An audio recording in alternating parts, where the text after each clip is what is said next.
할렐루야. 오늘도 새날을 주신 하나님을 찬양합니다. 어제는 참 너무나도 감사하게 태풍이 서해안 멀리로 그렇게 또 금방 소멸되고 끝나서 얼마나 감사했는지 모릅니다. 이 나라에 큰 피해 없이 태풍이 비껴가게 하신 것은 전적으로 하나님의 은혜인 줄 믿습니다. 하나님이 이 나라를 얼마나 사랑하시는지 우리는 이 사건을 통해 다시 한 번 더 깨닫게 되었습니다. 태풍을 물리쳐 주신 하나님께서 코로나도 이제 곧 종식시켜 주실 줄 믿습니다. 그러니 두려워하지 말고 낙심하지 말고 신앙생활에 잘 힘쓰고 하나님 의지해서 이 코로나도 잘 이겨낼 수 있게 되기를 간절히 바랍니다. 오늘 우리에게 주시는 하나님의 말씀은 누가복음 22장 31절에서 34절 말씀입니다.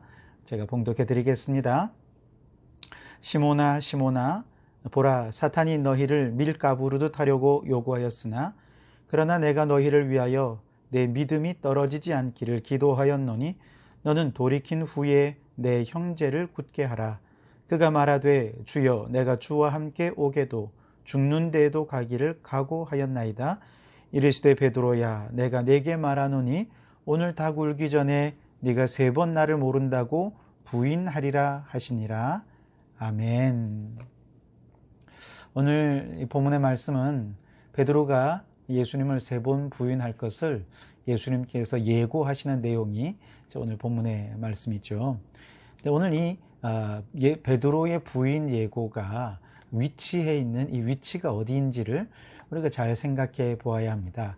어제 우리가 살폈던 것처럼 이제 제자들이 서로 누가 높으냐 하는 것으로 이렇게 막 싸우고 다투고 갈등하고 있는 상황 속에서 예수님께서 그들을 책망하신 것이 아니라 오히려 너희가 모든 시험 중에서 충성스럽게 지금까지 나와 함께 해줘 너무 고맙다. 주님께서 오히려 고마워하셨고요.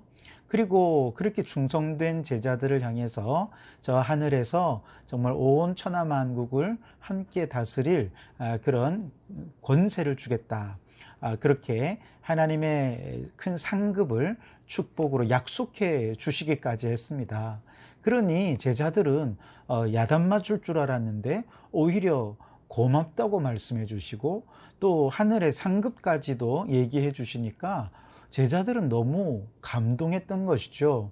그렇게 모두가 다 그 감동에 있는 상황에서 예수님께서 베드로를 향해서 시몬아 시몬아 사탄이 너를 밀가부르듯 하려고 시험하고 그래서 너는 3번 나를 부인하게 될 것이다. 이렇게 이야기를 하신 것이죠. 그런데 이 구조가 앞에 가룟 유다가 예수님을 배반하는 것과 비슷합니다. 가룟 유다가 이제 제자들과 함께 예수님과 유월절 만찬을 행하지 않습니까? 그 유월절 만찬에서 예수님께서 이 떡은 내 살이고 이 포도주는 내 피다 그렇게 말씀하시면서 이것을 행할 때마다 나를 기념하여라 그렇게 주님께서 성만찬을 제정해 주지 않으셨습니까? 그런데 성만찬은 얼마나 거룩한 예식입니까? 성만찬은 정말 눈에 보이지 않는 예수님을 우리가 언제든 먹고 마시고 눈으로 보고 또 그분을 감각적으로 느낄 수 있게 되는 너무나도 거룩한 예식입니다. 그런데 이 거룩한 예식을 행한 다음에 가룟 유다를 향해서 보라 나를 파는 자의 손이 나와 함께 상위에 있도다 그러면서 가룟 유다의 배신을 예고하셨던 것이죠. 여러분 이렇게 거룩한 성만찬을 제정하신 후에 가룟 유다의 배신을 그 다음에 충성된 제자들에게 하늘의 상급을 예고하신 후에 베드로의 부인을 그렇게 예고하신 이유가 있을까요? 그렇습니다. 이것은 한마디로 우리의 삶과 신앙에 있어서도 이렇게 하나님의 은혜가 가득하고 하나님의 축복이 가득한 바로 그때 그 뒤에 반드시 위기가 찾아온다는 것을 알아라 그렇게 말씀하시는 거예요.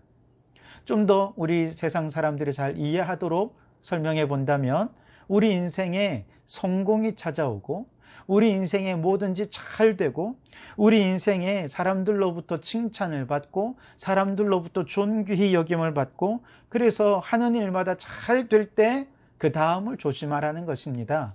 위기의 때는 바로 그 직후에 찾아오기 때문에 그런 것이죠.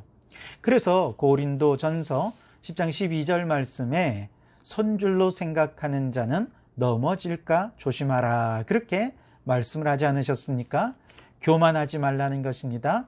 겸손하자는 것입니다. 모든 것이 잘 되고 사람들이 박수 쳐줄 때 고개 빳빳이 들지 말고 더 겸손하게 하나님의 은혜를 구하는 자가 되어야 위기를 극복해 갈 수 있게 된다는 것입니다. 이스라엘의 역사를 한번 보세요. 이스라엘 백성들이 출애굽이라고 하는 너무나도 큰 기적을 경험하였죠.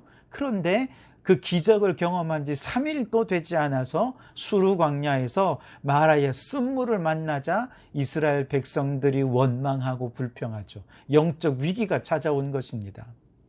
또한 이스라엘 백성들이 여리고에서 아주 큰 승리를 거두게 되지 않았습니까? 이렇게 가나안 정복의 첫 번째 성에서 대승을 거둔 이후에 우쭐해진 그때에 아간이 불순종함으로 아이성에서 대패를 하게 되는 큰 위기를 맞았던 것이죠.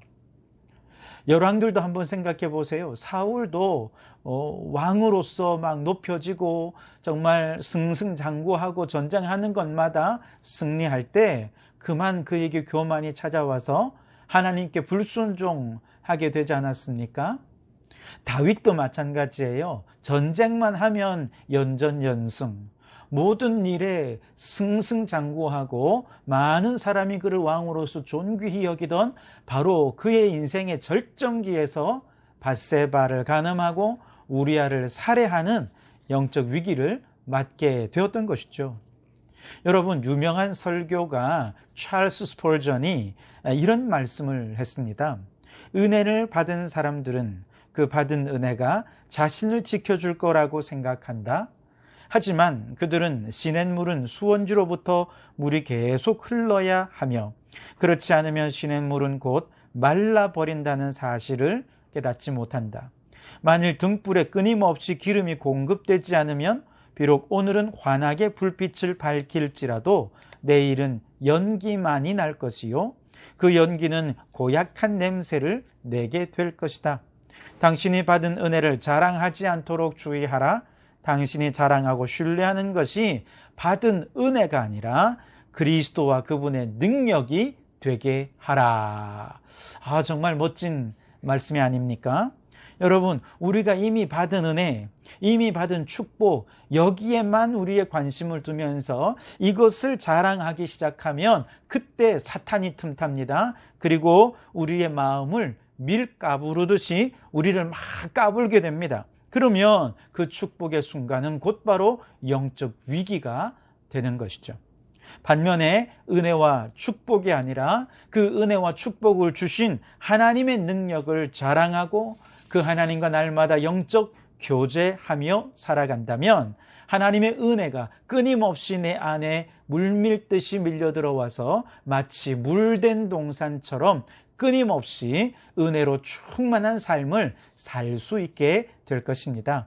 그러므로 여러분, 오늘 주님께서 특별히 하늘의 상급과 축복을 말씀하신 다음에 베드로가 예수님을 부인할 것을 말씀하신 이유, 그것은 바로 우리가 잘 될 때, 복을 받을 때, 은혜 받을 때 조심하라는 겁니다. 겸손하라는 것입니다. 여러분 모두가 다 늘 겸손히 우리에게 은혜 베푸시고 복 주시는 예수님과 날마다 동행함으로 하나님께서 주시는 은혜를 끊임없이 공급받는 겸손한 주의 일꾼이 되시기를 주님의 이름으로 축원합니다. 두 번째로 실패가 예견된 베드로를 향해서 예수님께서는 중보기도 했다 그렇게 말씀을 하십니다. 오늘 32절 말씀에 보면 그러나 내가 너를 위하여 내 믿음이 떨어지지 않기를 기도하였노니 그렇게 말씀을 하시죠. 이 말은 베드로의 실패가 단지 실패로만 끝나지 않을 거란 얘기예요. 예수님이 중보하며 기도하시는데 실패가 실패로 끝날 수가 있겠습니까? 그렇다면 베드로가 예수님을 3번이나 모른다고 부인하며 사탄의 노름에 놀아나서 영적 실패를 경험하게 하신 주님의 특별한 목적, 이유가 있을 거란 말이죠. 32절 하반절 말씀에 보면 이렇게 말씀하십니다. 너는 돌이킨 후에 내 형제를 굳게 하라. 그렇게 말씀하시죠. 다시 말해서 베드로를 향해서 네가 영적 실패를 경험하게 될 텐데, 이런 영적 실패를 경험한 다음에 이것을 바탕으로 해서 네가 이 영적 실패를 믿음으로 잘 극복해서 이제 이후에 믿음의 동력자들과 우리 성도들이 그 믿음이 흔들리는 성도, 사탄 마귀에게 그 영혼이 밀가부르듯 까부르며 영적인 실패를 경험하는 성도들, 그들을 볼 때 그들을 도와주고 그들을 세워주는 자가 되라, 이런 사명을 주님께서 말씀해 주신 것이죠. 베드로는 그 이름의 뜻이 반석 아닙니까? 비록 영적 실패로 말미암아서 흔들렸습니다. 반석 같지 않은 참 부끄러운 모습도 베드로에게 있었죠. 그러나 그런 영적 실패를 실패로 끝내는 것이 아니라 영적 실패를 거울로 삼아서 이제 돌이키고 일어나서 더 단단해져서 다시는 흔들리지 않는 반석 같은 믿음의 소유자가 되라는 것입니다. 그리고 스스로가 반석 같은 믿음으로 더 든든하고 더 단단해지게 되었다면 이제 다른 분들을 돌아보라는 거예요. 흔들리는 성도들, 사탄이 밀가부르듯이 그렇게 시험당하면서 영적 위기 속에 낙심해 있고 좌절해 있고 절망해 있는 성도들을 바라보면서 그들을 반석 같은 믿음으로 다시 세워주라고 그런 사명을 그에게 주시는 내용이 바로 이 말씀인 것입니다. 그렇습니다, 여러분. 우리가 신앙생활을 하다가 실패할 수 있습니다. 영적 위기에서 마귀의 밥이 되면서 흔들리고 막 넘어질 수 있습니다. 그러나 하나님께서는 이렇게 실패를 허용하십니다. 욥에게 사탄이 와서 욥을 시험해도 되겠습니까? 할 때 하나님이 허용하시지 않았습니까? 여기에는 뜻이 있는 것입니다. 이유가 있는 것입니다. 우리도 마찬가지예요. 우리에게 영적 실패를 경험하며 사탄 마귀가 밀가부르듯이 우리를 그렇게 시험하도록 하나님이 허용하시는 이유가 있습니다. 목적이 있습니다. 그것은 바로 그 실패를 실패로 끝내는 것이 아니라 그 실패가 사명이 되게 하기 위함이라는 것입니다. 단지 내가 무엇을 하면 안 되는지 배우는 과정이 바로 실패입니다.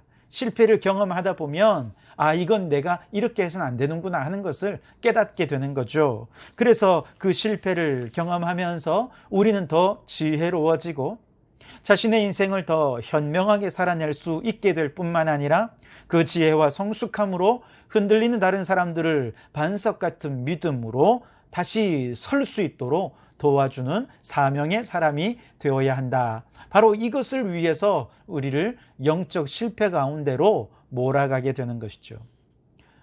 마음의 상처도 역시 마찬가지입니다. 신앙생활 하다가 상처받을 수 있습니다. 정말 그 상처 때문에 그 상처가 너무 커서 내 신앙의 영적 위기가 얼마든지 찾아올 수 있습니다. 그런데 여러분, 그 상처를 상처로 끝내면 안 됩니다. 그 상처를 내가 그냥 잘 삭혀야지 그래서 되는 것이 아닙니다. 이 상처를 어떻게 믿음으로 잘 극복하는가 하는 것이 중요합니다. 이 상처를 믿음으로 잘 극복하면 그 상처는 우리에게 사명이 됩니다. 하나님께서 우리에게 상처를 허용하신 이유는 바로 그 상처를 사명으로 바꾸도록 하기 위함입니다. 내 상처를 믿음으로 잘 극복하면 그때부터 타인의 상처가 보이기 시작합니다.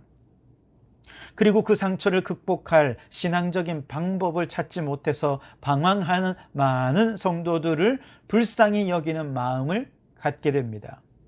그래서 그들을 위해 예수님처럼 중보하며 기도하게 되고 그들에게 다가가서 그 상처를 어루만지게 되고 그 상처를 믿음으로 극복해서 영적 성장의 도구로 삼을 수 있도록 그들을 도와주는 사명의 사람이 될 수 있게 되는 것이죠.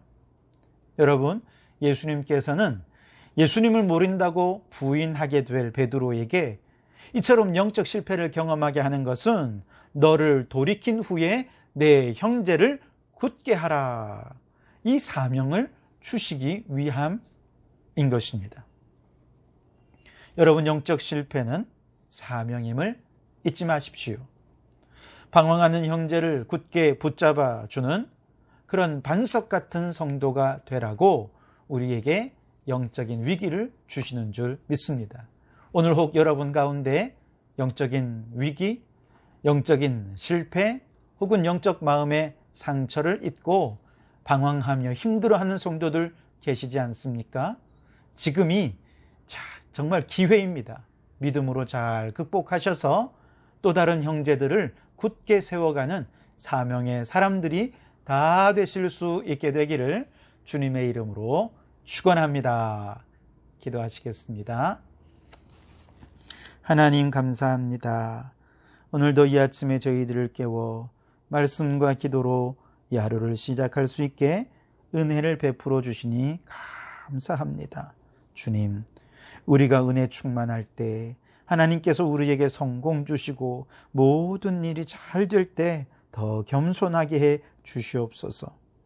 그래서 우리의 축복을 자랑할 것이 아니라 그 복을 주신 하나님을 자랑하고 그 하나님과 더 긴밀하고 더 깊은 영적 교제 가운데 살아가면서 하나님 공급해 주시는 은혜를 날마다 누리며 살아가는 저희들이 되게 도와주시옵소서.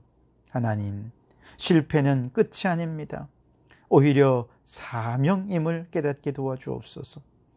돌이켜 너희 형제를 굳세게 하라고 말씀하신 대로 우리의 실패를 믿음으로 잘 극복해서 돌이켜 우리의 믿음의 형제 자매들이 방황하고 힘들어하고 상처 입고 어려워하는 그들을 바라보며 그들을 잘 믿음 위에 세워줄 수 있는 그런 영적 선배의 사명을 감당하는 저희들이 되게 도와주옵소서.